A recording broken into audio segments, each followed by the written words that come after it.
कहते हैं कि किसी को उलझाना हो तो उसे कानूनी प्रक्रिया में फंसा दो। ऐसा इसलिए कहा जाता है कि भारत की कानूनी प्रक्रिया बेहद जटिल है। कई बार न्याय मिलते मिलते इतनी देर हो जाती है कि लोग गुनाह क्या था यही भूल जाते हैं। लेकिन मोदी सरकार इस पर लंबे समय से काम कर रही है।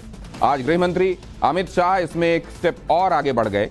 राजद्रोह से लेकर सीआरपीसी, आईपीसी में इतने बदलाव हुए हैं जिसका सीधा इफेक्ट आपकी जिंदगी पर होने वाला है। पूरी न्याय प्रणाली बदलने वाली है। सवाल यह है कि ऐसा क्या क्या हुआ। सवाल पब्लिक का में आज की ये दूसरी एक्सक्लूसिव रिपोर्ट आपको बताएगी।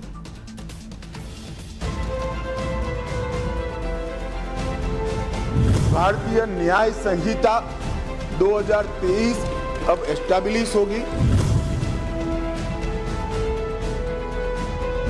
अंग्रेजों की संसद के द्वारा पारित किए गए ये तीनों कानूनों को समाप्त कर आज हम तीनों नए कानून पुरस्कृत करने के लिए मैं आया हूं। गुलामी का एक भी अंश अगर भी अभी भी है तो उसको किसी भी हालत में बचने नहीं देना। वो अंग्रेज शासन को मजबूत करने की दृष्टि से कानून बनाए गए। किसी भी कोने में हमारे मन के भीतर, हमारे आदतों के भीतर गुलामी का एक भी अंश अगर भी अभी भी है तो उसको किसी भी हालत में बचने नहीं देना।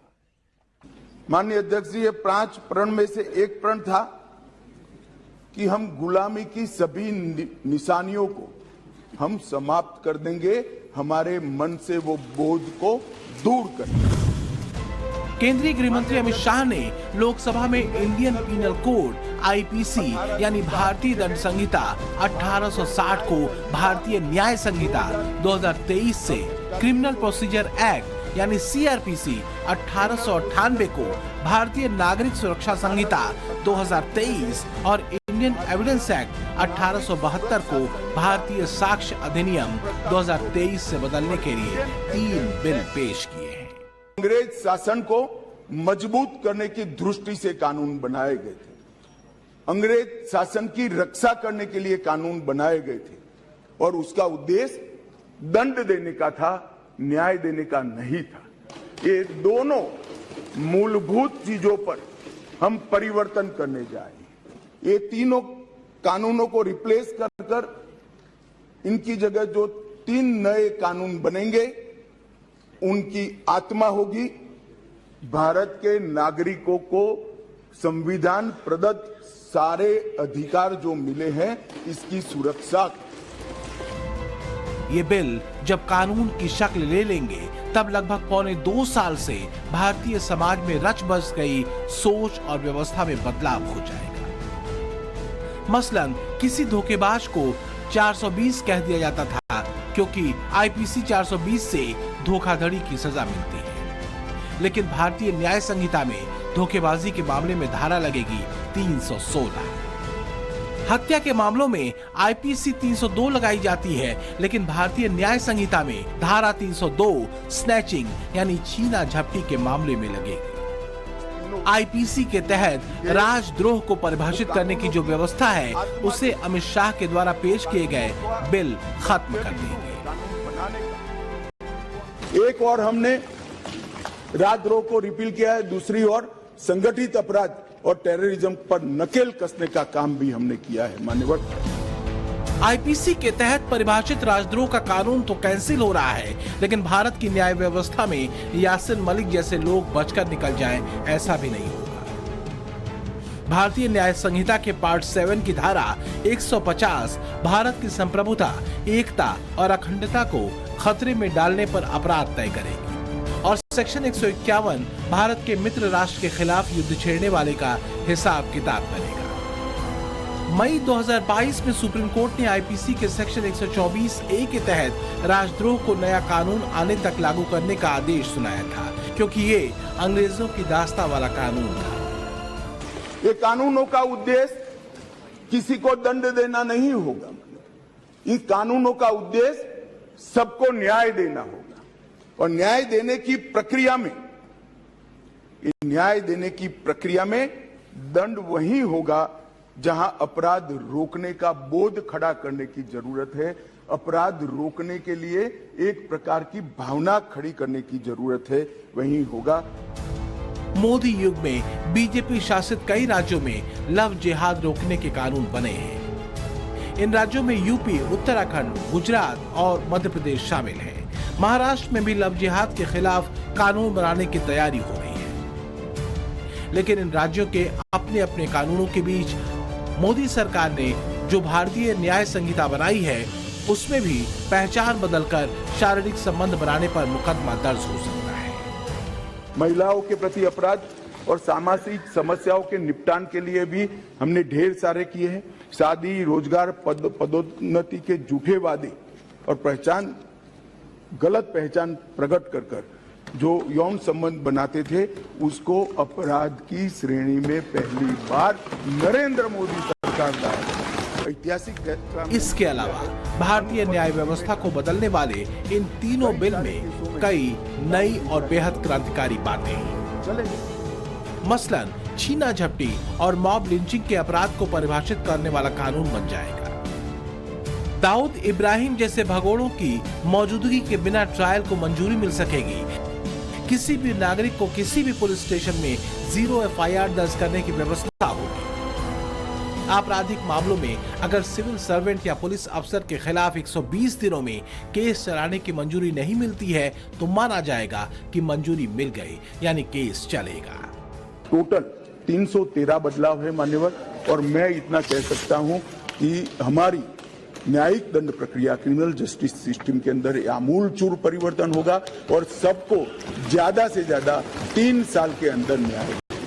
मान्यवर, इसमें पुलिस अधिकारियों को भी जवाबदेह किया है, वकीलों को भी जवाबदेह किया है और न्याय करने वाले के लिए भी मर्यादाएं रखी है। इसमें महिलाओं का और बच्चों का विशेष ध्यान दिया गया है। अपराधियों को सजा हो, इसकी चिंता की गई है और पुलिस अपने अधिकारों का दुरुपयोग न कर पाए, ऐसा भी है।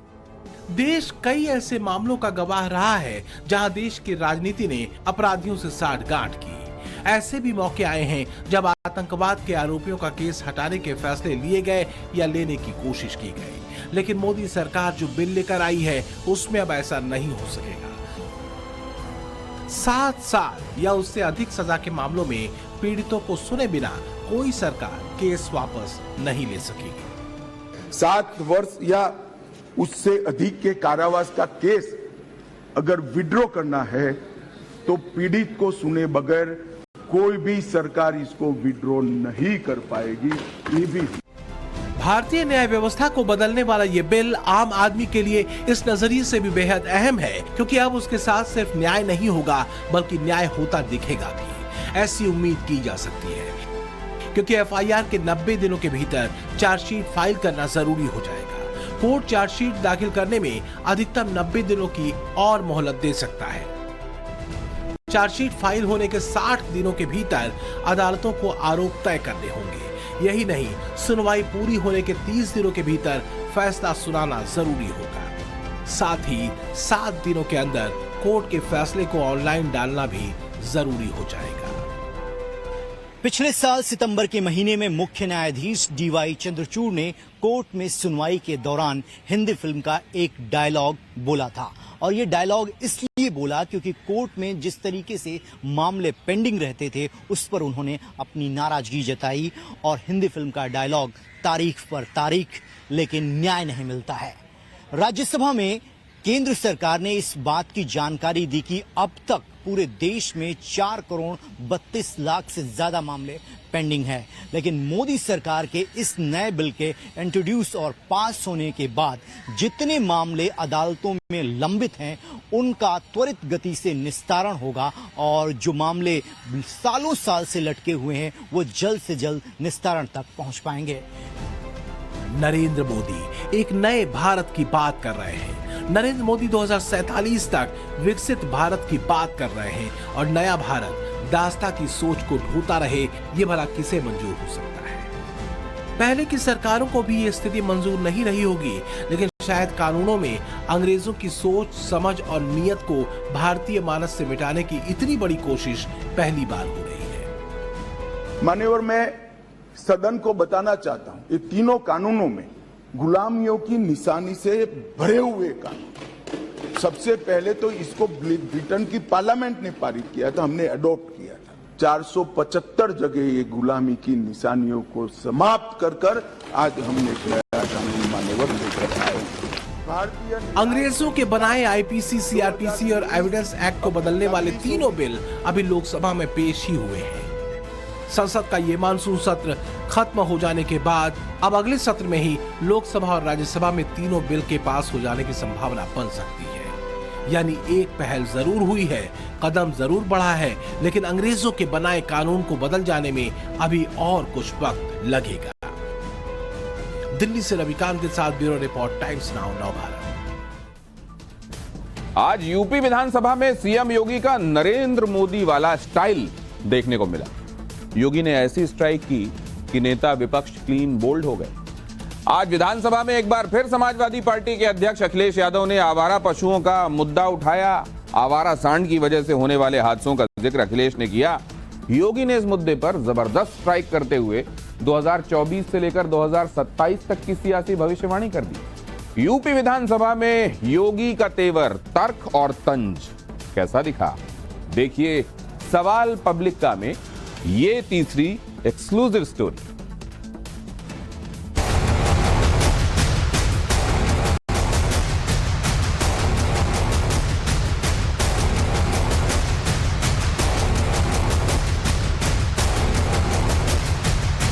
मुख्यमंत्री कार्यालय में काम करने वाले अधिकारी की जान चली जाए, होमवर्क करते समय पुरानी तकनीक।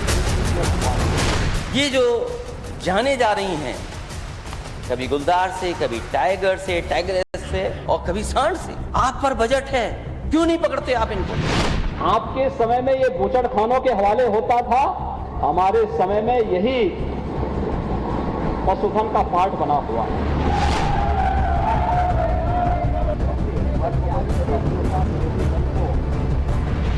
मेरा केवल एक छोटा सा सवाल है कि 2017 से लेकर के 2022 में जो एज ग्रुप है 15 साल का, उसमें कितने बच्चों की संख्या बढ़ गई है? अच्छा लगा कि नेता विरोधी दल को अब जनसंख्या की चिंता होने लग गई है। मैंने कहा ना 14, 17, 19, 22 और फिर चिंता मत करो, 24 में खाता भी नहीं खुलने वाला है। 24 में डबल इंजन की सरकार फिर से रिपीट करेगी। यूपी की राजनीति में योगी अखिलेश संवाद एक नए अध्याय में तब्दील हो गया। क्या क्या चर्चा न हुई सदन के भीतर, हर प्रश्न का जवाब योगी की तरफ से मिला और बखूबी मिला। लगे हाथों सीएम योगी ने अखिलेश को, प्रदेश को और चचा शिवपाल समेत समूचे विपक्ष को 2024 और 27 की तस्वीर ताल ठोक कर। मैंने कहा ना 14, 17, 19, 22 और फिर चिंता मत करो, 24 में खाता भी नहीं खुलने वाला है।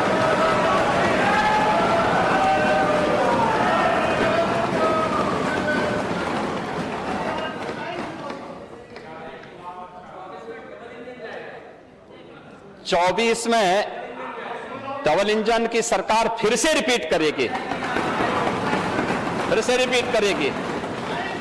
और मैं फिर इस बात को कहता हूं, मैं तो फिर से कह सकता हूं कि चच्चो अभी से रास्ता तय कर लो अपना।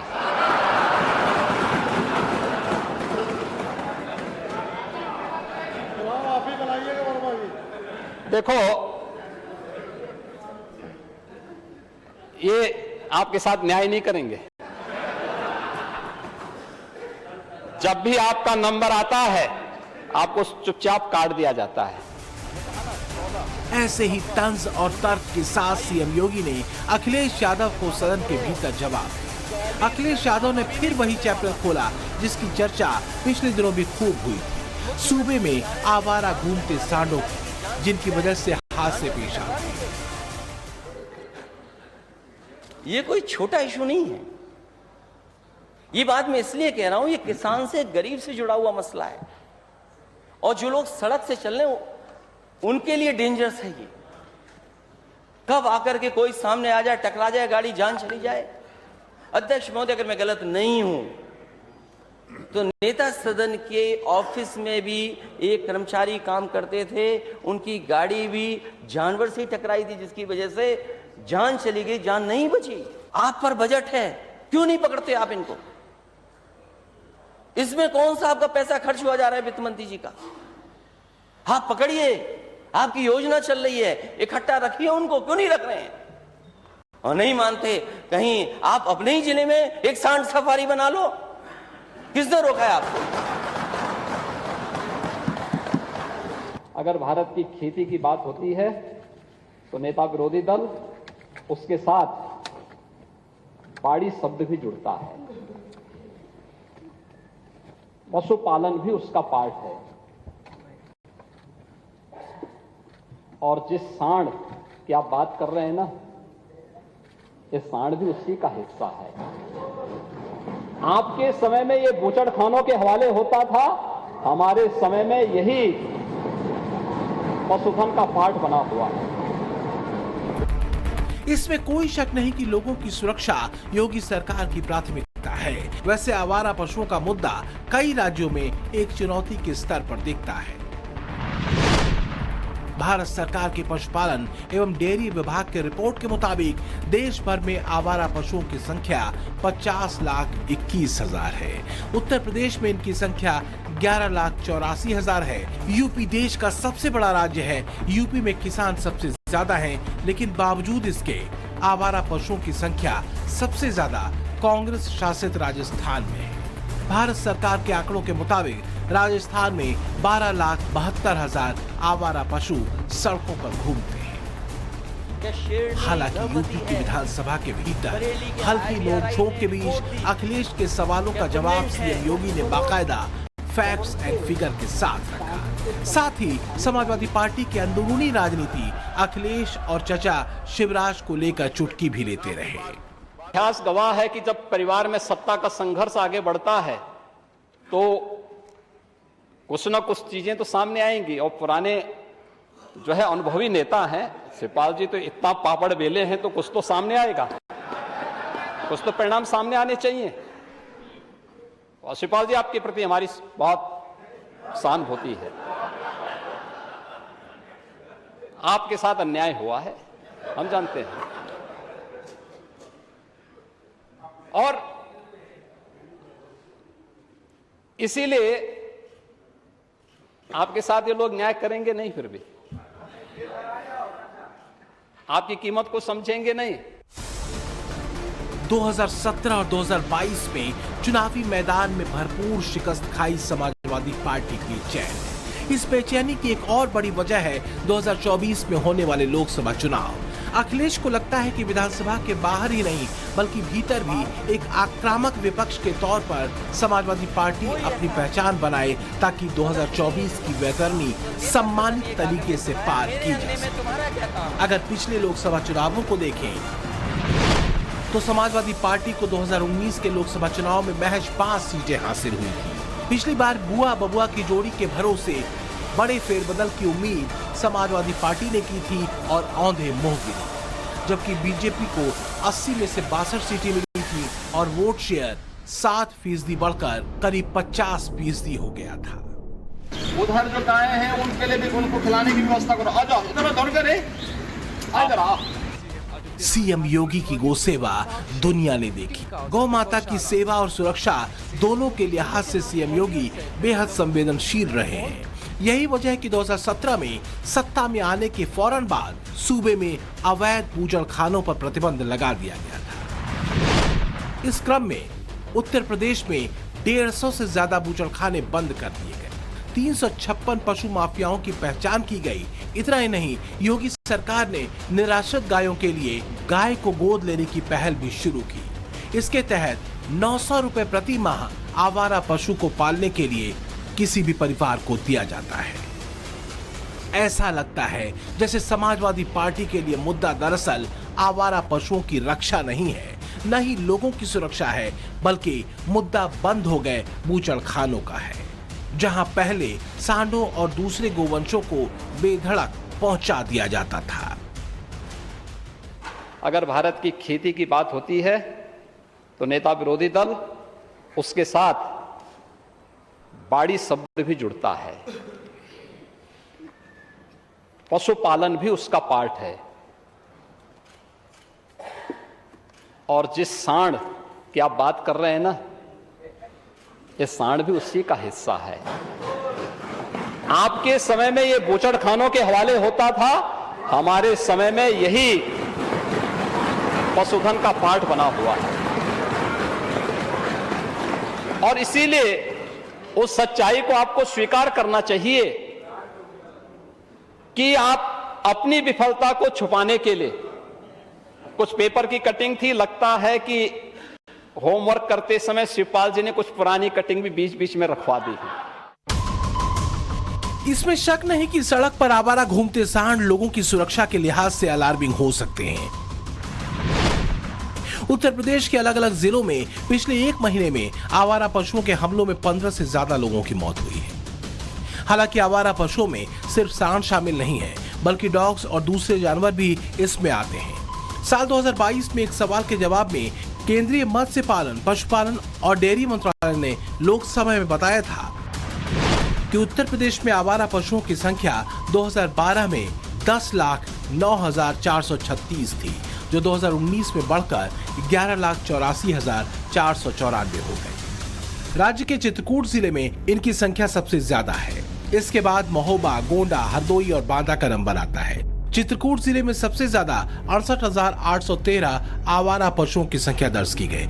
इसके बाद महोबा में 61,765, गोंडा में 52,615, हरदोई में 48,173 और बांदा में 47,658 आवारा पशुओं की संख्या दर्ज की गई। आवारा सांड के मुद्दे को उठाया क्यों जा रहा है? क्या अखिलेश यादव एक तीर से 2 निशाना साधने की कोशिश में है? एक, आवारा सांडों के मुद्दे के जरिए लोगों की सुरक्षा का मुद्दा उठाकर सहानुभूति हासिल करना, और दूसरा, बूचड़खाने चलाने वाले लोगों को संदेश देना कि अगर उनकी सरकार आई तो बूचड़खानों को फिर से एक्टिव कर सकती है। हालांकि बीजेपी की लाइन और लेंथ क्लियर है। योगी 100% स्ट्राइक रेट की स्क्रिप्ट पर काम कर रहे हैं। योगी का टारगेट यूपी में क्लीन स्वीप का है, और जिस तरीके से अखिलेश ने सांड वाले चैप्टर से यूपी की सियासी तासीर को गर्म किया है, बीजेपी ने इसका काउंटर प्लान रेडी कर लिया है। योगी सरकार ने यह तय किया है कि नील गाय और सांड की टक्कर से अगर कोई घायल होगा तो उसे मुआवजा दिया जाएगा। इसमें 60% से ज्यादा अपंगता होने पर 2.5 लाख रुपए, जबकि 40 से 60% अपंगता होने पर 74,000 रुपए का मुआवजा दिया जाएगा। वहीं मामूली रूप से घायल होने पर 5,400 रुपए और 1 सप्ताह तक अस्पताल में भर्ती होने पर 16,000 रुपए का मुआवजा सरकार देगी। एक होता है करना, दूसरा कुछ करते हुए दिखना। ऐसा लगता है समाजवादी पार्टी फिलहाल कुछ करते हुए दिखना चाहती है, क्योंकि आवारा पशुओं का मुद्दा आज का मुद्दा नहीं है। ये तब भी था जब 2017 से पहले राज्य की सत्ता समाजवादी पार्टी के हाथ में थी, लेकिन तब आवारा सांड और दूसरे गोवंश की बढ़ती संख्या का बर्बर निराकरण बूचड़खानों में था। अब नहीं है। अखिलेश योगी से सवाल पूछते हैं कि 1 ट्रिलियन की इकोनॉमी कैसे बनाएंगे? बिना किसानों की मदद के 1 ट्रिलियन इकोनॉमी कैसे बन पाएगी? बेरोजगारी, भ्रष्टाचार का मुद्दा भी अखिलेश ने विधानसभा में उठाया। तो क्या ये सब कुछ सिवाय विपक्षी रस्म अदायगी के कुछ और नहीं? क्योंकि अखिलेश के आरोपों में तथ्यों के बजाय शब्दों की बौछार ज्यादा थी, जिसका जवाब सीएम योगी ने तर्क और तंज दोनों के साथ दिया। केंद्र में मोदी जी के नेतृत्व में सरकार बनने के बाद लगभग 2.5 वर्ष ये लोग सरकार में रहे। योजना लागू ही भारत सरकार लिखती थी, इन्होंने नहीं दिया। और 17 में जब डबल इंजन की सरकार आई, 55,20,000 लोगों को एक आवास मिला है, जिसमें से 44,93,000 आवास अब तक बनकर के तैयार हो चुके हैं, गृह प्रवेश हो चुका है। ये लोग दलित और पिछड़ों की बात करते हैं, अल्पसंख्यकों की बात करते हैं महोदय। और यही नहीं, डबल इंजन सरकार ने एक और काम किया है। प्रयागराज में भी एक भूमाफिया की जमीन को मुक्त करा करके 76 गरीबों को वहां भी आवास दिया है। दरअसल 2024 से पहले अखिलेश यादव की कोशिश 2022 में मिली दूसरी शिकस्त के दर्द को कम करने की है। दूसरी तरफ विपक्षी INDIA गठबंधन को यह जताने और बताने की कोशिश भी अखिलेश की है कि यूपी में समाजवादी पार्टी अकेले दम पर योगी मोदी के मैजिक से मुकाबला कर सकती है। जाहिर है यह संदेश कांग्रेस के लिए भी है। वैसे भी 2017 में राहुल गांधी के साथ गठबंधन करके अखिलेश अपनी पार्टी की दुर्गति करा चुके हैं। सवाल यह है कि क्या सांड अध्याय से लेकर किसान, रोजगार और दूसरे मुद्दों पर अखिलेश यूपी के लोगों को कन्विंस कर पाएंगे। फिलहाल तो सीएम योगी ने विधानसभा में 2024 से लेकर 27 तक के नतीजों को बता दिया है, समझा दिया है। Bureau report, times now, Navbharat. Double engine की सरकार फिर से रिपीट करेगी। पहाड़ों पर बारिश नहीं हो रही, आसमान ही फट रहा है। मॉनसून का नया पैटर्न तबाही मचा रहा है। हिमाचल के बाद उत्तराखंड में बादल फाड़ विनाश जारी। हल्द्वानी, कोटद्वार, ऋषिकेश से लेकर रुद्रप्रयाग तक पहाड़ टूट रहे हैं। घर मकान सब तबाह हो रहे हैं। मैदानी इलाकों में नदियां विनाश कर रही हैं। गंगा, यमुना, शारदा उफान पर हैं। हर तरफ लोग त्राही त्राही कर रहे हैं। उत्तराखंड के कितने जिलों में अगले 2 दिन तक रेड अलर्ट है? यूपी में कहां कहां बाढ़ का कोहराम है? देखिए सवाल पब्लिक का ये फ्लड स्पेशल रिपोर्ट आपके सामने।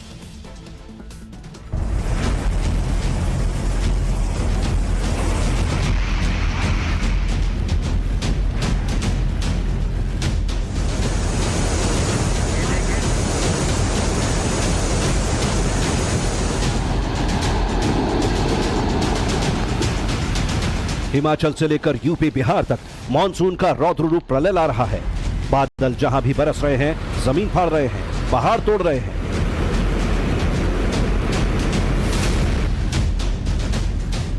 भूस्खलन की मार से सड़कें तबाह हो रही हैं। बादल फाड़ बारिश शहर शहर विध्वंस कर रहे हैं।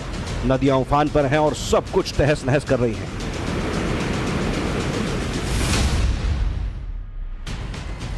हिमाचल, उत्तराखंड में सैलाब की मार खौफनाक है। मॉनसून मौत बनकर बरस रही है। कहीं सड़कें टूट रही हैं, कहीं पहाड़ों से चट्टानें खिसक रही हैं।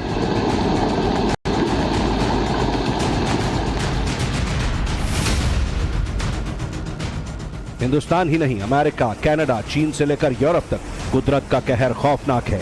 कहीं बाढ़ का विनाश है तो कहीं तूफान तबाही ला रहा है।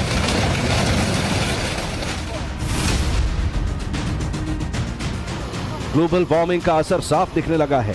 ग्लेशियर पिघल रहे हैं, शहरों में दरिया बह रहा है। बर्बादी का मंजर खौफ पैदा कर रहा है।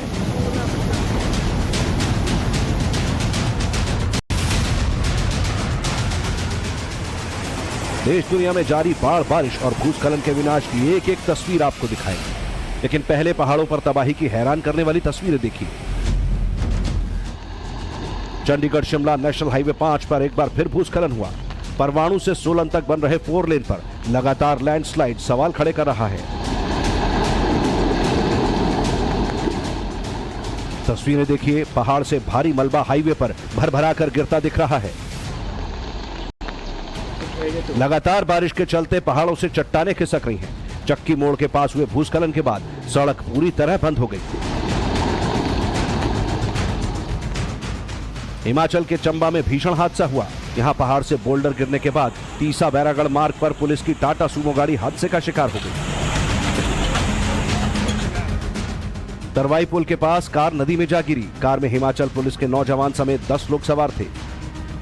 तस्वीरें देखिए, कार की हालत देखकर समझ सकते हैं हादसा कितना भीषण था।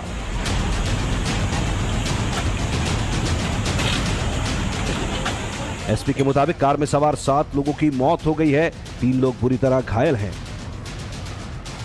शिमला में पिछले 2 दिन से बारिश का मूसलाधार प्रहार जारी है। लगातार बारिश की वजह से पहाड़ दरक रहे हैं, सैलाब जान ले रहा है। शिमला के चौपाल की तस्वीरें देखिए। यहां स्कूल जा रही छोटी बच्ची लैंडस्लाइड की चपेट में आ गई और मलबे में फंस गई। ग्रामीणों ने कड़ी मशक्कत के बाद बच्ची को मलबे से सुरक्षित बाहर निकाला। रेस्क्यू ऑपरेशन का वीडियो देखिए। बच्ची दलदल में आधी दबी दिख रही है। घटना चौपाल के लिंगदार पंचायत की बताई जा रही है। हिमाचल में कुदरत के विनाश का यह दूसरा राउंड है। जुलाई में मची भीषण तबाही से हिमाचल अभी उबर भी नहीं पाया। उससे पहले एक बार फिर बादलों का तांडव जारी है। कुदरत के प्रहार से हिमाचल प्रदेश की अर्थव्यवस्था पूरी तरह चरमरा गई है। टूरिज्म का बिजनेस ठप पड़ा है। दहशत के चलते लोग पहाड़ों पर जाने से डर रहे हैं। बादल फटने और लैंडस्लाइड से हिमाचल में भीषण तबाही मची है। पिछले 1.5 महीने में राज्य में 15 बार बादल फट चुके हैं। कुल्लू, मनाली, शिमला, सिरमौर से लेकर चंबा तक सड़कें, होटल और बस्तियां तबाह हो चुकी हैं। हिमाचल में बाढ़, बारिश और भूस्खलन से 6,717 करोड़ का नुकसान हुआ है। 200 से ज्यादा सड़कें अब भी बंद हैं। 8,500 से ज्यादा मकान तबाह हो चुके हैं। नदियों के किनारे पत्थर और खंडर ही नजर आ रहे हैं। नदियों में बने 19 पुल बह गए हैं। हिमाचल की जीडीपी में पर्यटन कारोबार की हिस्सेदारी 4.3% है, लेकिन बिगड़े हालात के बाद लाखों लोगों का रोजगार छिन गया है। शिमला, कुल्लू, मनाली, सोलन, लाहौल स्पीति की सूरत बदल गई है।